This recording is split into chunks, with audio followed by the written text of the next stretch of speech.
It's been almost 7 years since I purchased this van, and I'm finally finished with the build. I know everyone always says that.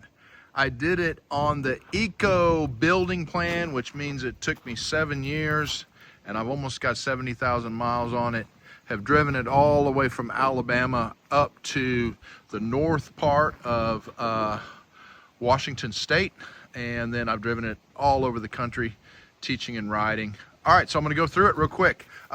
Yeah, this is kind of a quirky thing here, having a bike rack up on the front, and I only use this when I'm going short distances because that way I don't have to take off one of the wheels to put into the back of the van. It just saves me time. But long trips, I definitely throw this in the van because that was the point of buying the van to begin with, to keep my bikes out of the weather and, you know, keep them out of a thief's eye a little bit more. But this is great for short trips to my local park where I'm riding and I don't want to have to deal with taking the wheel off and opening up the van and getting all that done. People always ask me about visibility. To be honest with you, with just one bike on there, it's not a problem at all. With two bikes on there, it does get a little bit kind of weird. I wouldn't want to have them up there at night or anything like that. But this is an option for people who are pulling a trailer to have them up front. I do get bugs on the bikes. I don't necessarily like that, but hey, like I said, it's just for short trips. All right, so let's go through this bad boy. Yeah, these are aftermarket wheels on there and tires. This is just a two-wheel drive. It is a 2019. I bought it right before COVID. And then I believe in 2020, the Ford came out with the all-wheel drive. Definitely couldn't afford that. It would be almost twice the price when I bought it a year or so later. So I definitely glad with the choice I made, but I do put these all-terrain tires on there just because it is pretty helpless if you don't have those on there and you don't put weight in the back. And we'll get into that in just a second. The idea of the pictures on the side of the van are my customers and myself hitting features that I like to teach people to conquer. And so that's the reason for what I have, the reason why I have those pictures on the side of the van. It's just the style that I chose. Up on top, you'll see I've got two solar panels and I have an AC unit. I also have a fan in the back there where I can have it open and it can be raining and I don't get wet. So that's nice. Here's my shore power hookup right here. The running board is super nice getting in and out. This is where my fresh water tank is. I have a locking thing on there so nobody can put anything in there that they shouldn't. This is a outlet for my shower. So this basically just comes out and it's just a little shower there. In the heat of the summer, whenever I've ridden somewhere and I want to freshen up before I hit the road, I do that. I don't have very long to take a shower, but I do have some time. All right, so the reason why I don't have long is the tank's not very big. That's what I mean. So let's talk about this guy here. Basically, I need a generator for whenever I'm away from shore power for a while to charge my batteries. And so the idea was, of course, I didn't want this inside the van with gasoline fumes and such. So I have it on the outside of the van in this guy here. The cargo box is aluminum. The cargo carrier is aluminum. That helps a little bit in terms of weight. I have extra gas there. These Honda generators are super reliable, but they go through gas pretty quick. So I've got extra system there that will drain these extra gas cans, this guy here and the one on the other side. And then this is just extra gas on top of that. I've never needed that much gas, but better to have it, not need it, than need it and not have it. Having it in the box there makes it a little quieter. Of course, the exhaust comes out here. I just reach in and start it right there. Of course, anybody can steal it still if they really wanted to. It's bolted down, but I also have a cable lock on it just to keep honest people honest. Yeah, This awning here is great. It's electric awning. I had another awning that was a crank awning, and it was just kind of a pain, and I felt like I didn't use it very much because I didn't want to mess with it. Don't have a lot of patience. I don't know if anybody else close to 60s like that, but this electric awning is great. Just have a button, push the button, it comes out, just like in the cartoons. The running board is great. This is the exhaust there for my diesel heater. So yeah, let's look at the inside of it now. Continuing with the interior part of the vehicle. As you can see, I've got a little sink right there with a switch right above it. And I can shut the water on and off to the shower, which goes to the back with that little lever over here. There's a quick release on this cabinet to where I can pull that board out to get to the house batteries.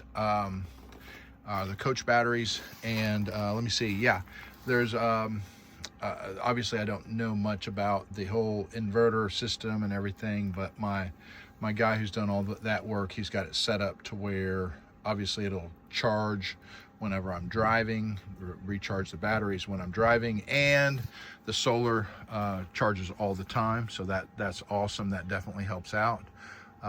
And then of course I use the generator for whenever the driving and the solar is not enough to keep up with what I'm using. So anyway, pretty much got it set up to where I can go quite a while without using shore power. But shore power definitely makes things a lot faster in terms of charging up. This is the shower, a little propane shower, and on-off switch right here to turn it on. The shower is right behind the door there. A buddy of mine did this woodwork here and made that look good. So my bed is up there. So when I open up the doors, it helps to keep some of the flying insects out as long as I move quickly and try to keep them out of my bed area. This cargo carrier is super nice. So I have to take off my front wheel to put my bikes in here, and I can haul up to 3 bikes. One here, one right here, and then one across here. And the idea is to keep them out of the rain, keep them from being rear-ended if they're on the back, and you know, just I also have extra, I bolt them down in here on top of having the hockey puck locks. I'll show you when I come to the side. So yeah, I get it. Yeah, thieves can get anything they want, but the more things that you you know, put for them to deal with, the less chance that they'll hit you. Maybe they'll hit somebody else, unfortunately, right? Just some extra water here. These shelves here, a friend of mine has done most of the work. He built those for me. I just have my writing stuff in here. Yeah, I don't have an inside bathroom. I just kind of felt that it's easier. I've got a urinal there that I'll use, pull over off of the interstate and use that. And then in there's a 5-gallon bucket that has a actual toilet seat on it.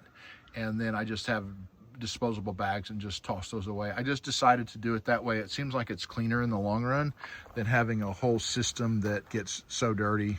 Just treat that stuff kind of like I did with my kids whenever I changed their diapers. So yeah, Kuat makes this swinging pivot here, and I can't say enough about Kuat, the bike company, or the bike rack company. They're so good with customer service. That's the same as the rack that I have on the front. Yeah, so it just swings out and I can open the doors. Definitely, that's a big deal for me to have that set up to where I can have the bikes in there. I ride e-bikes, so I can have them charging. Here's the switch for the awning. That's it. I have some extra LED lights there. Yeah, this could definitely use some, it could look nicer inside here. I didn't spend money, obviously, on finishing the inside and putting insulation and stuff on it. I kind of shied away from the insulation because I've read on some of the forums that people have had problems with mold, and I didn't want to get into that. And with me being a mountain bike instructor instead of a ski instructor, I really this thing gets so hot and I want it to cool off quickly when I sleep in it at night. I'm not hanging out here during the day. So I was afraid with some of the insulation, maybe I'd end up with a mold problem. I was also afraid that it would trap the heat in here in the summer and it'd take longer to cool off. So I think if I were a ski instructor, it'd be the opposite. You know, I'd want to warm it up and then keep it warm throughout the day so that at night it doesn't get super, super cold in here. Basically, I started off with a really thin mattress. Actually, it was a mattress topper. And I had the bed higher up here. And the problem with that is I got older, I just wasn't getting good night's sleep. So I invested in a super, super nice mattress, lowered the bed down. Now I have to take the front wheel of the bike off. Before I didn't have to take the front wheels of the bike off, and that was nice. But as I'm getting older, I'm recognizing that good sleep is more important than the time it takes to take the bike wheel off. This is my diesel heater. It'll run you out of here. I'll tell you, I have it on pretty low. I've been into, you know, below freezing nights, and it just keeps it toasty warm in here. Nice sound, soothing sound. It sounds like kind of like a pump.